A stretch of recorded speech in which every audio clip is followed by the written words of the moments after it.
See that? There we go. I didn't think we were going to get live today because we were just sitting there going, it must mean that there's lots and lots of people actually online today because it's not quite so sunny outside. In the Scottish borders, it's a bit cloudy. Where is it in your world, Rachel? What's the weather like? Well, actually, since we've been talking, the sun has actually just come out. Windy, and it's been absolutely chucking it down this morning, but the sun has just come out. Oh, nice one. So you're influencing it down here. Cool. And maybe that's it, because we are all now online, we're doing things online, we're chatting to our friends, we're seeing what new game the dog has learned, and the first tooth from baby. I can see all these sort of things because that's what I get on my Zoom course now.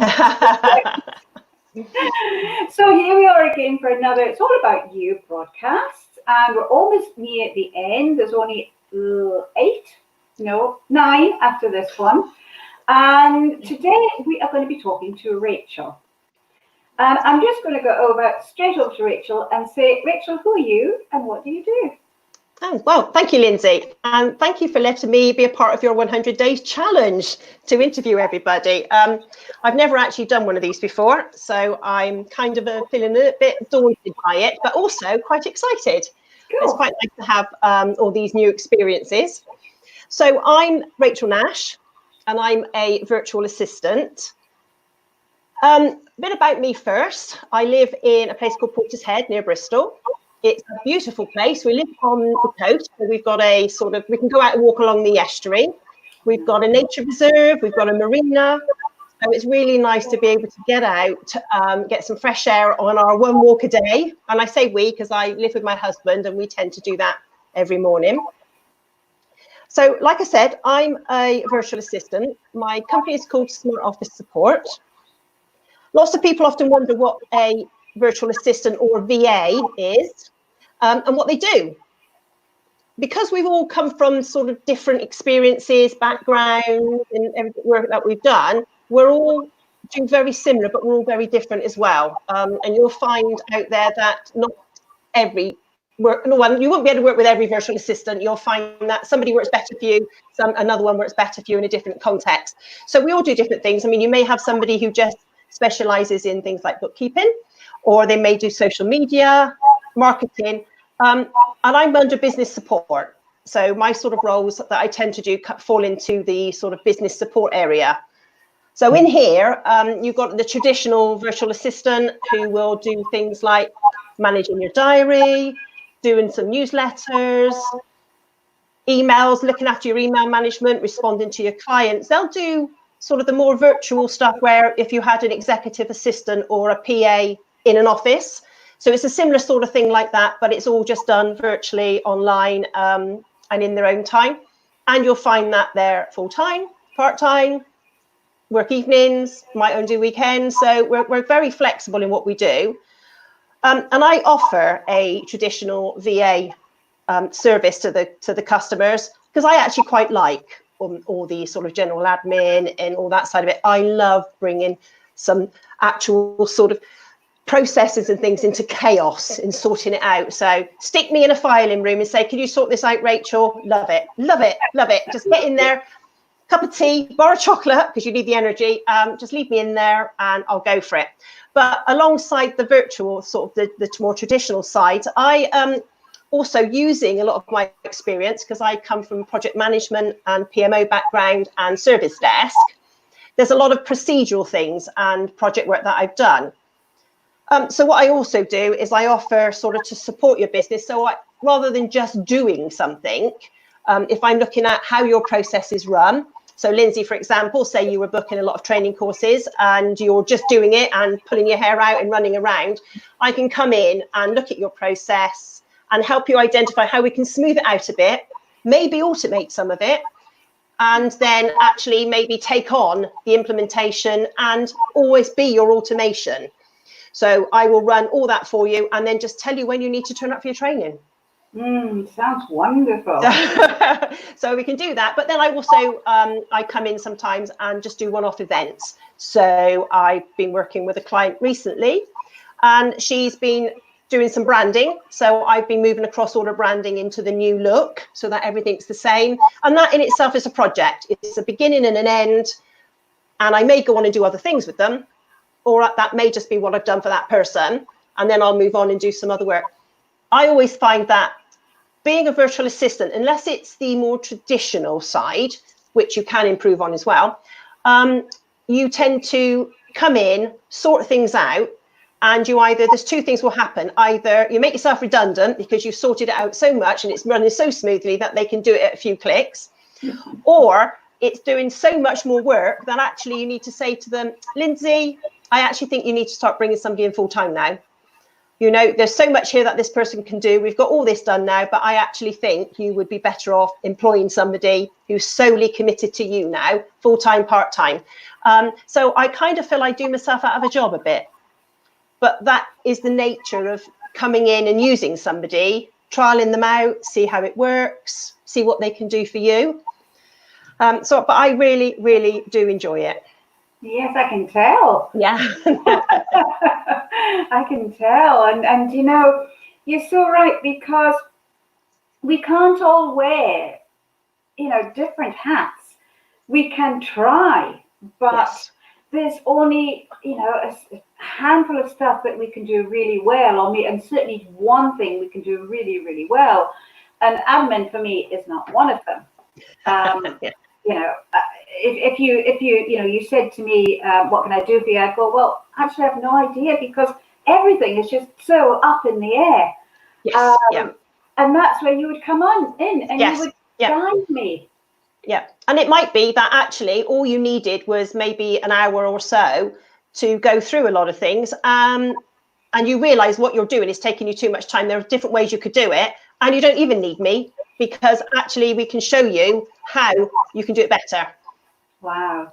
I mean, when you started your business, I mean, most business owners start their business because it's something they really wanted to do. You didn't wake up one day thinking, oh, do you know, I'm going to really love the admin. I can't wait to get my teeth into admin. You know, I do like it. My business is all about administration, in projects, in streamlining, in processes. So I love that. But if you want to do something in particular, I'm afraid it comes with admin. Yes, but then you get someone like yourself to do that for you. And Absolutely. you mentioned automation. In what way? So if you're using a CRM, within a lot of the CRMs, even some of the free ones, you can actually. Sorry? What is a CRM? Oh, right, sorry, it's a customer relationship management system. So it's somewhere where you put in all your customers and you can manage them within there. Now you can do it yourself by moving them through a process, or you can automate it so that when you go in and update, it will automatically move it to the next process, and it will automatically send out a template letter. So if I use training, because training is a really good example for this, somebody contacts you through your website, that will automatically connect in with your CRM. That will upload that person's details, because you would have had a web form. That will upload their personal details into your CRM. See, I'm already doing myself out of a job. It will do it for you. They upload it for you, and you can have a link within the CRM that will automatically fire off an email saying, thank you for making contact. And we'll be back through, and then what you'll do is you'll get a notification saying this person's made contact. You can go in and have a look at it. Okay, they're looking for A, B, or C training, and then you can just tell the system which letter to send with all the attachments. Amazing. Now, you said that you're doing yourself out of a job. No, you're not, because all of that, you know, it's like whoosh. And it needs to be set up, and it needs to be set up in the first place. So yeah. And there's lots. I mean, there's free ones out there. There's some that aren't quite too expensive, and there's some really big systems that are quite expensive. But you know, for the small business, you can run it on a free system, which links in with your internet, with your website, or you can go a little bit higher brow, which are nicer systems when you're paying for. But you know, you get what you pay for. That's very true. That's Yeah. very true. Yes. When you say nicer, do you mean smoother and easier to use? Yes, I mean, I like a couple of the freebies. HubSpot is a freebie one at the moment. That one's out there and it's quite popular, and it does link with quite a lot of things. And obviously you can go higher. They got some tremendous support as well. I will say HubSpot's got tremendous support. And then there's other systems that you can pay for, and they just have a better look and feel, but you are paying for that sort of journey with using them. Yeah, but it's worth it. Absolutely. If your bread and butter is through those kinds of things, you're saving yourself so much time. There is a bit of an element of getting it set up and making sure you got that process right. Yeah, that's where you have to draw out all those sort of little bits and pieces and making sure you've got it right. And that often happens. I can go in and help somebody in that area, only to find that while I'm there, I can see there's some improvements. We talk, we decide, and then we can make those improvements. And then pots go off. But then I've stayed and helped on, and I've managed and implemented, and then continue being that person who does the interaction between the client or their customer, and then just send them off to what they need to do. Right. So working with a VA can be an hour a week, or it could be almost 4 to 5 hours a week or whatever, but it just depends on how much and what you want them to do. It's so flexible. Yes, no, it sounds fabulous. And if anybody set themselves up with HubSpot, for example, and then found down the line, oh goodness, I just can't cope with this, I don't want to do this. If they came to you, are you able to actually go in there and see what the problems are? They can give you access, yeah. So you can share with them your access on there. So they would just say another person they'll be the administrator of the system, like I am of mine. And then I'll just bring somebody else in who's access, because you can use HubSpot with a team. So it's kind of set up for sales as well. So if you've got a sales team, you'd have different salespeople doing different things with customers. So it's, I'm just saying about a specific thing, but it just depends. These CRMs can be used for an awful lot of things. Well, I'm going to have a look at that. I mean, not that I'm going to go into it because I'm learning lots of other stuff. I know that's a good time at the moment, isn't it, to have a go? Yes. It is. Just to know about it, if nothing else.